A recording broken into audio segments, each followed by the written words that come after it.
Hablulan itu antara sari tea ni koma tahap ini mea.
Bakar arras sabra shigi delya.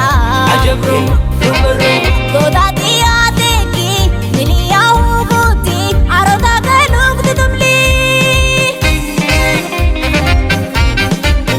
Kuramiz ka azaq ilba minahatan lafuqiya adakat aru rabali ila nam wala dawiya adab tarhimi mine.